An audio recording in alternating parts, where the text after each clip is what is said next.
you guys were forming this, of course it started from an idea. Did you have doubts like, oh, should we really be doing this?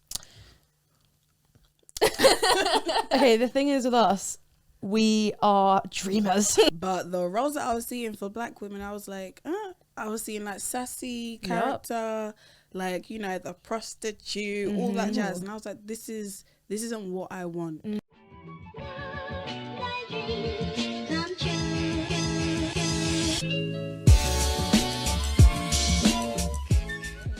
Hi guys, welcome back to As Seen In. Hey guys. Today is such an exciting episode. We have our first guest.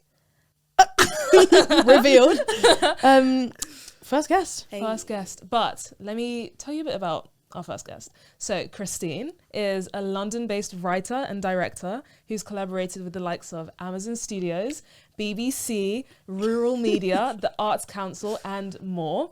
She's a fellow theatre lover and is passionate about making bold and entertaining stories. Delicious. I love that intro.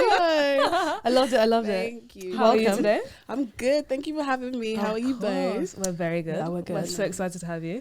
Do you want to tell the people a bit more about yourself, like if we haven't covered anything?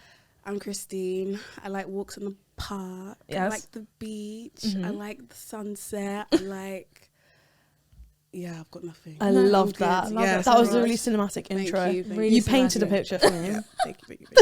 We're so excited to have you here, first of all, not only because you're a writer and director, but we go way back. Oh my gosh, I was thinking about that today. Yeah. Do you know? I know the story. Do you want I to know the story. tell Kaylee the story? Tell me. As in, if there's someone that I think of who has known me since like baby age, is you. Yeah, that like is we went crazy. nursery like with each other, Nursery. and I remember we just lost touch. We weren't in contact until randomly like we were both on a shoot as Yeah. extras. Yeah. And I was like, oh my gosh, wait. Yeah. I was so confused because Yeah. you called me by my name. Taonga. Okay. Taonga, by the way, it's Taonga. I'm like, Really pretty name. It's so pretty. So she called me by my name and I turned around and I was like, who?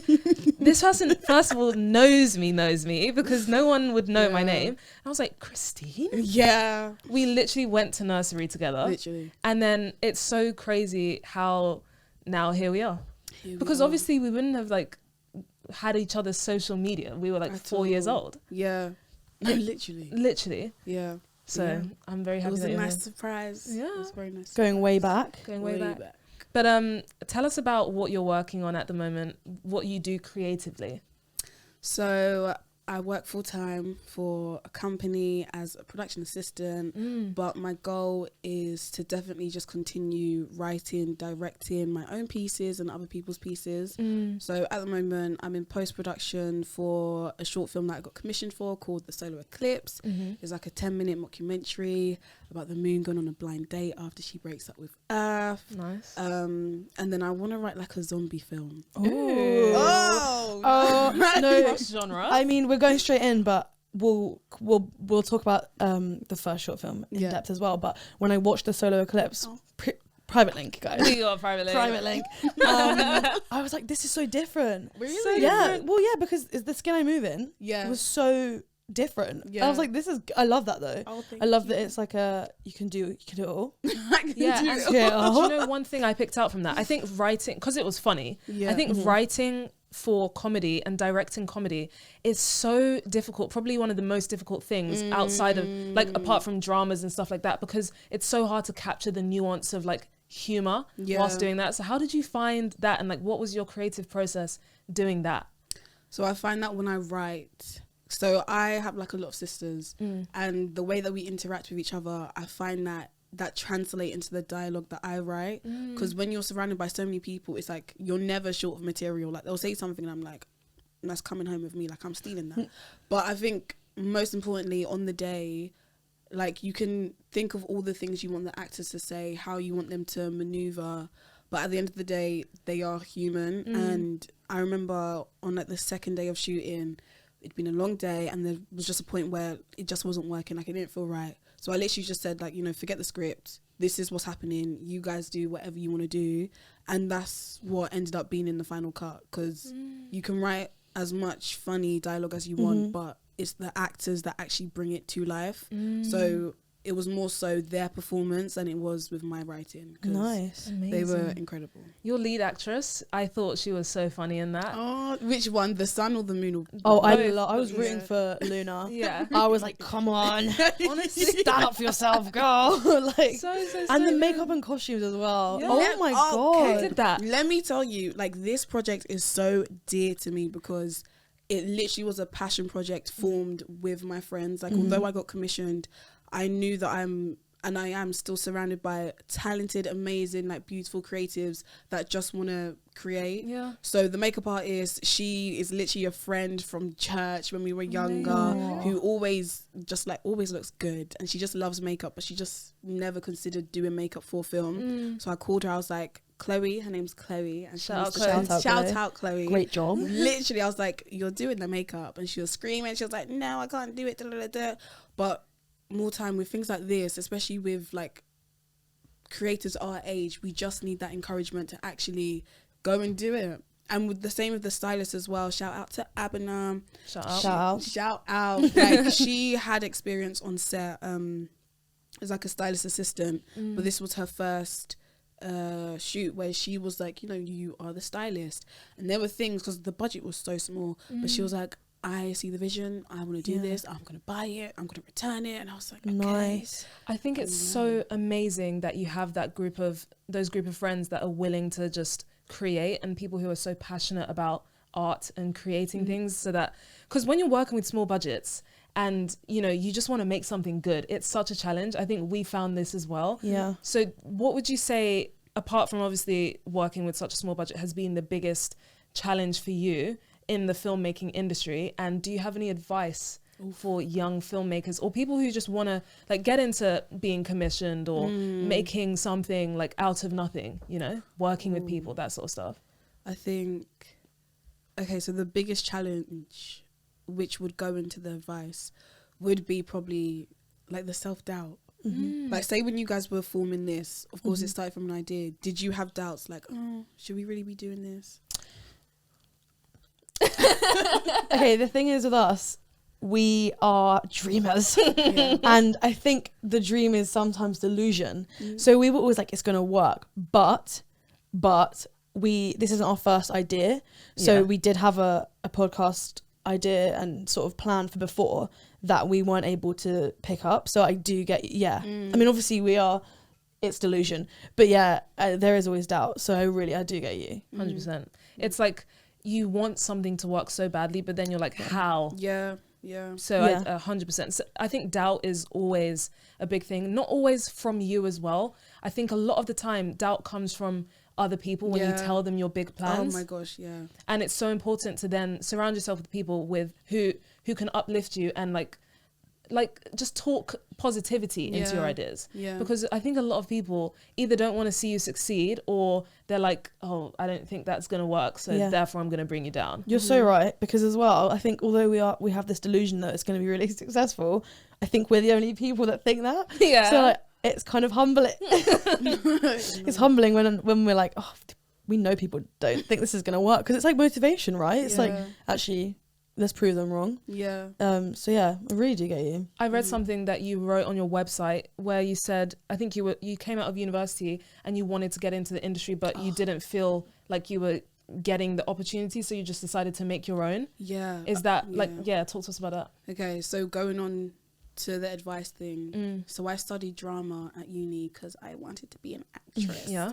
But the roles that I was seeing for black women, I was like, I was seeing like sassy character, like, you know, the prostitute, all that jazz. And I was like, this isn't what I want. So I wrote a screenplay called Routine, which was about like a young black woman trying to come to terms with her mental health.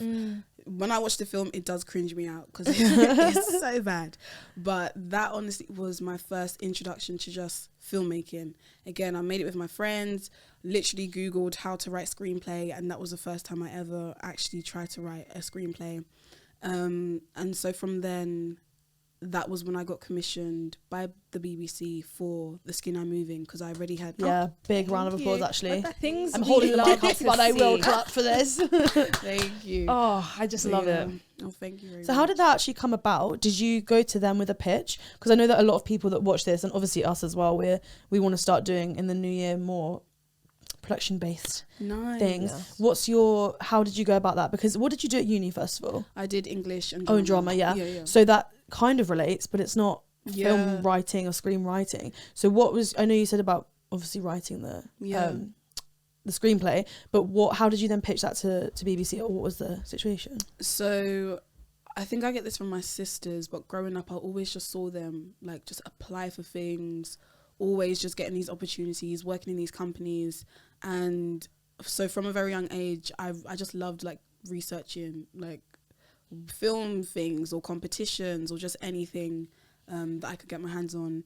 So that was one thing I saw. BBC, they were doing this program called New Creatives. So for upcoming creatives that wanted to make something, they either had an idea for a film, like a poem, audio, VR, all of that. And I'd applied in my first year and I didn't get it. Okay. Like I literally got rejected upon rejection. And then I moved to Spain for my year abroad. I know. Wow. Backstory. Yeah, she's cultured. You're Oh so my cultured. God. Yeah. So when I was in Spain on my year abroad, I saw they were doing another cohort. And I was angry because like I was honestly at a point where I was like, I'm giving up film. I don't want to do this anymore. Because again, as how you're saying, it's so like you can lose that motivation when things aren't really going your way, or how things aren't going how you expect it to be.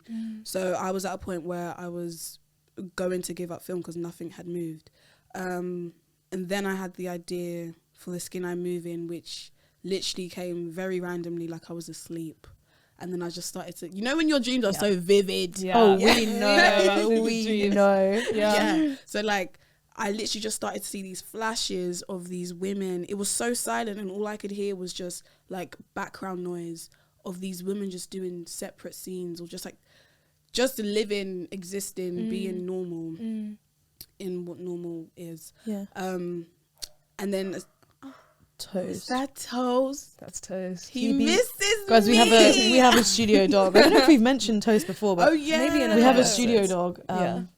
Not ours, but we would like to claim. I'm so sorry if you can hear barking. Sorry. Okay. So first thing I did when I woke up, I just scribbled it down. Like I literally just drew. I cannot draw for anything, but I just drew it down.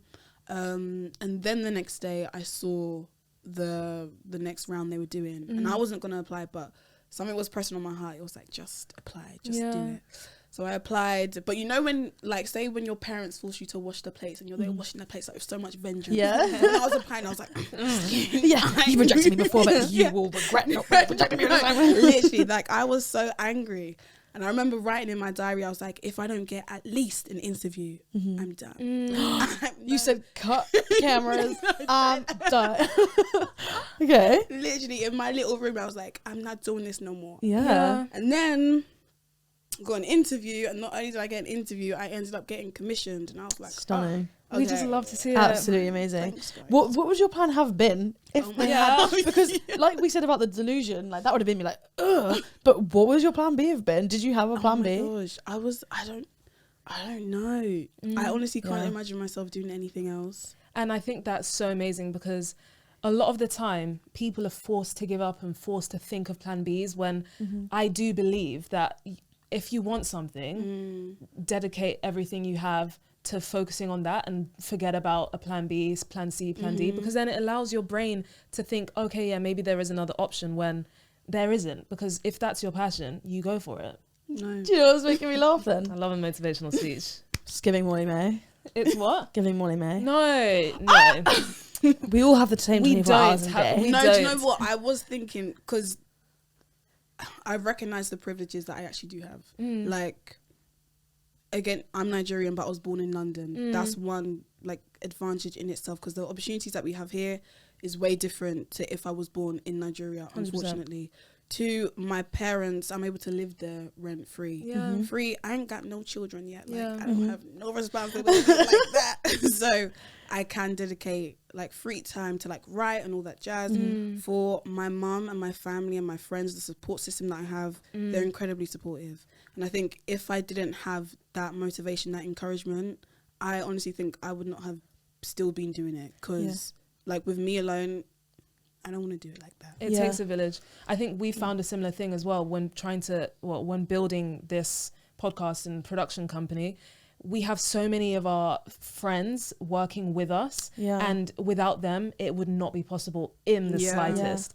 And I think one big theme, like we get taught it in university, like teamwork is important, collaboration is important, but when you get to the real world, it actually really is. What have been your main challenges when working in teams, whether it be on set, behind the scenes, and what would be your like number one piece of advice for working with other people, especially if it's a scenario where you might not see eye to eye? Like, how do you go about solving those conflicts? You guys are so good with questions. Oh, wow. Thank you. Guys, you hear that good feedback? Do you hear that? Literally. Okay. I think a lot of people can relate. But you know, anxiety. Do we? Do you ever? So growing up, oh my gosh, I was such an anxious child. Like there were periods where I literally would not speak because I just couldn't speak. And I don't think the world really caters to anxious people, unfortunately. So one of my sisters, her name's Victoria, she's very logical, she's very like her resolution or her solution to things is just do it. So with having anxiety, it's a thing where it's like you're, for me, a bit scared to leave my comfort zone just because of the unknown. And in order to combat that, how do you say combat? Combat. Okay. In order to combat. This is a literature. I did English. Great. Literally us. No, literally us. Wait, did you guys do English? No. But by the way we speak, sometimes you would not think we went to uni. Yeah. Oh my god. Okay, combat. So great. I had to work. Like I had to literally get a customer service. Wait, why do I sound like that? You say, I can't believe I had to have a job, guys. I had to get a job. You have to do a job to make money. I get you. work. Yeah, so I worked at Sports Direct. Oh my gosh. If anybody knows the drama that happened with Sports Direct. I remember reading about this. Yeah. What? Yeah. No. They're terrible to them. Terrible. No, let's not get into it. Yeah. So I got a customer service facing job where you're quite literally forced to interact with people. You're quite literally forced to be going out to people. Do you need any help? All of this. Oh, one time when I was at work, oh my gosh, no, I'm baiting myself. I'm really good at being employed. But there was this one time somebody was calling me, like a customer was calling me, and I was like running away from them because I didn't want to be disturbed. Like I didn't want to The physical run, love it. Like I was trying to run down the escalator, they tapped my shoulder, I turned around and it was my cousin. So I was like, okay, I can't actually be hiding from like these customers because they could actually be family members. Anyway, that's just a glimpse into how like terrified I was. Let's talk about the skin I move in. Yeah. So your BBC 4 new creative programs short. Yeah.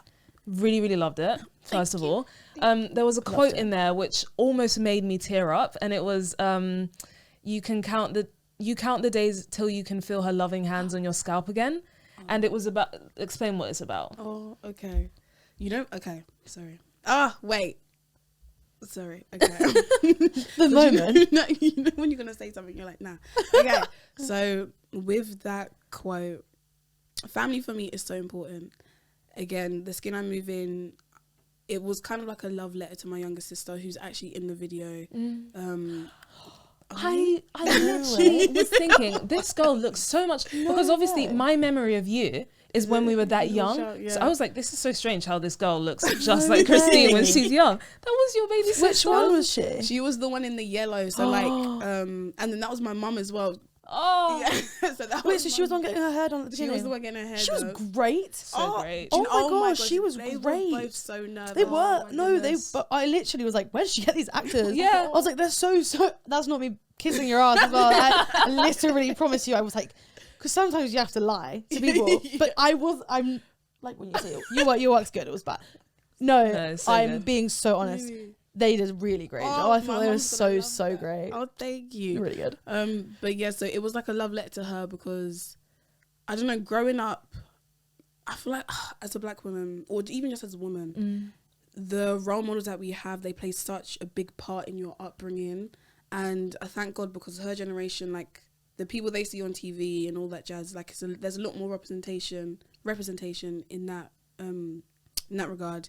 But I just wanted her to have something that whatever she's going through, like whatever age, just to know that she's always beautiful, like she's always been beautiful. So with that whole, you count down the days so you feel her loving hands on your scalp again, it's like when you're younger you hate doing your hair. She hates doing her hair. Like she cries every single time just because she doesn't like it. But then now that I'm older, it's like, oh, I can't wait for my mum to do my hair. Literally, That's so nice. when I had heard that, I was like, oh my gosh, that's so true, because the number of times my mum did my hair and I was like, oh, hating it so much. But now I would do anything to feel that again. Literally, like there's just something so I don't know, it's like that whole connection. Yeah. Like even when you're in class and like people just play with your hair, like there's just something quite soothing about that. It's a very like intimate encounter, I feel like. That's the word, intimate. So should we talk about Big Five? Yeah. Okay. The Big Five. Okay, let's explain to the people. Yeah. So guys, I know we've said about having guests on and how we'd run an episode, but this is actually happening now. So we sent Christine a Big Five sheet, which is basically like little prompts to inspire her Big Five, which can be a movie, TV show, film, whatever. So Christine, what are your Big Five? Okay, you're gonna have to remind me of the orders of That's the fine. Oh, it's So whatever It can you be want. anything. Okay. Whatever you want. Film Yeah. / documentary. Okay. 13th by Ava DuVernay. Thank you. Round of applause for Ava DuVernay. Yeah. Absolutely. This was a really in sync clap. That was. I don't that's think a anyone great claps like choice. this. Yeah, that's how we're clapping from now. Yeah. Yeah. Yeah, like I remember I had to research because I was like doing the Harlem Renaissance for my like module, and I had to research like books, TV shows, all of that jazz. And then I stumbled upon the 13th, and that was honestly the first time I had ever heard of Ava DuVernay, and from then I was like, love. Amazing. Tell the people a brief synopsis if they haven't heard of 13th before. So 13th is named after the 13th Amendment in America, where it's a thing where prisoners, they don't have the right to vote. And with the population mainly being black people in America that are imprisoned, they lose their right to vote. So it's just a documentary explaining how it's now a different form of slavery in modern day because they ain't got no rights. It's wild. I remember the first time I watched it, I was so shocked. And I recently went to a lecture on like US contemporary politics. Wow. Just for fun. Nice. Because I'm a loser. But, and I was learning so much about like the US system and the British system, so different. Yes. You would think racism is racism, slavery is slavery, but there are so many different intersectionalities. Yeah. Big words. Right? Good Yeah. Lord. I learned a lot in that lecture. 2 lectures actually. Nice. But yeah, Right. amazing. Yeah, so that's one. Another film, as always, Chicago. Oh, yeah. Like, I'm loving the musical vibes. Yes. Love it. You said you love Literally. theatre. I do. Oh my gosh, Yes. Chicago. I remember, so my final year of uni, my friend had the DVD for Chicago and she put her TV in my room. We didn't have no satellite, nothing. So best believe that was playing again Yes. and Yeah. again and again, like back to back. Oh, back to Really? back. Amy Winehouse enters the chat. I go back. No. Oh my gosh. Gosh, Amy's really here. Thanks for coming, girl. Such a good choice. Yeah. Love that. Really good. Another film that actually, what I was deep in today, the reason why I like it is because of Chicago. Okay. But Death Becomes Her. Have you seen it? I haven't seen No. that. Explain. Okay, so it's got Meryl Streep. Love Slay. the queen. She's been mentioned a few times, I feel. Love Really? her. She's come She's on up. my list of favourite white women. Oh, love her. Yeah, Goldie everyone needs a Hawn. list. Oh, okay. Yeah. Nothing. Oh, okay. Interesting. I'm curious. Tell me more. So it's about these two women that are obsessed with beauty. They're obsessed with youth. Okay. And it's like a satirical black comedy. And for me, again, I just love dialogue. And the dialogue between them, just the interactions is hilarious. When it came out, it actually got mixed reviews, Really? but I think people are really loving it now. Nice. I love that. We Good. love a As they should. redemption arc. So that's my top. Okay, nice. Yeah. Okay, nice. Wow. What are you guys is? What do you like? Hold the phone. No. We Missy. can't give ours Go- away. What do you mean? We're waiting for a milestone episode We're to waiting be, for like do 100 episodes. to do ours. We're flipping the. 100. You're gonna write to 100. Do you know how many we've done already? We've done quite a few. We've done a good how few. Maybe like 12 in each season, so we're almost at 50 for Okay. sure. But that's really interesting. And on the point of Chicago, Chicago.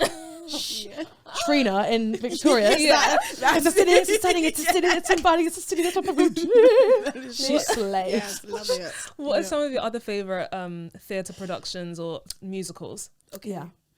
And Breathe by Yomi Sode. Ooh, okay. Okay, I've so not heard. yeah, I saw an advert for these theatre tickets at the again English Almeida Theatre. I don't Okay. know. You I've know- heard of that theatre. I don't know. I don't know. I trust. Yeah. Okay. So Almeida. I don't know how you say it. So I got tickets, and me and my friend, I was like, we're gonna go see this. We go see it now. And I kid you not, we're both in tears at the end of it. It's this play about, so Yomi Sode, he's a Nigerian British writer, playwright, all that jazz. Amazing. And in And Breathe, it's about like grief and family ties and culture and what happens in quite like a tight unit family where a main figure passes away. And so David Johnson is like a one man show. David Johnson, who's in industry, he was performing, and I remember when I saw him performing, I was so moved that I literally said to my friend, I was like, I'm gonna work with him. And by the grace of God, I did. We love to see it. This is really great. Oh, I'm so happy for So you. you looked at someone on stage and went, I will have you, and it worked? You with Harry Yeah. Styles. Oh, Me. did you see him? Did you see him in concert? She Yeah, I did. did. Oh, Do you, me too. did you? Did you go to love- Wembley? Yes. Night one? No, I don't know. When he was wearing the hearts? Yes, And it it rained? Sorry. I'm really happy that I have encountered Yes. someone I'm so happy for because you guys. I tried to explain it to Tati and I was like, I can't. I was like, yeah, rain. It was why?